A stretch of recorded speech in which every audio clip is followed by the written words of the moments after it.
Para iwas traffic sa SLEX, may mga maaga nang umalis sa Metro Manila pauwi sa probinsya. E ano naman kaya ang sitwasyon sa SLEX ngayong gabi? Alamin natin sa live na pagtutok doon ni Chino Gaston. Chino. Atom sa ngayon ay maluwag at normal ang takbo ng traffic dito sa kahabaan ng South Luzon Expressway. Bagamat may nakikita tayong volume, particular dito sa southbound lane. At kani-kanina lamang ay nakaranas din tayo ng kaunti o bahagyang paninikip dito sa Calamba exit. Taon-taon matinding traffic ang sinusuong ng mga bumibiyahe pa probinsya tuwing Semana Santa. At kadalasan, dito sa EDSA, nagsisimula ang kalbaryo ng marami kapag sabay-sabay nagsilabasan ang mga sasakyan. Babantayan din mamaya ng MMDA ang C5, Commonwealth at Mindanao Avenue para matiyak na walang sagabal sa mga sasakyang palabas ng Metro Manila.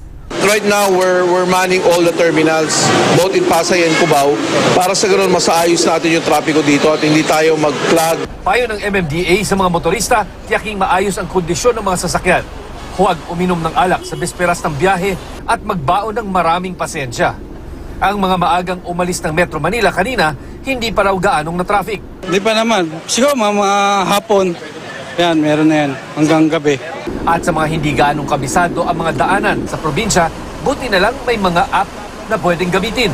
Check kami ng Waze para manavigate kung saan pwedeng dumaan na mas maayos.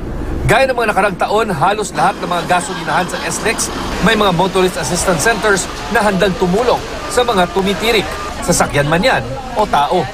Pwede ring humingi ng tulong sa SMC Tollways emergency numbers at makakuha ng traffic updates sa kanilang Twitter account o Southern Tollways app. Atom, ayon sa pamunuan ng SMC Tollways, nung nakaraang taon ay alas 2 pa lang ng hapon ay nakita na natin itong paninikip ng daloy ng traffic dito sa South Luzon Expressway. Medyo malayo sa kondisyon ngayon kung saan bagamat may volume ay tuloy-tuloy pa rin ang takbo ng mga sasakyan. Atom. Maraming salamat, Chino Gaston.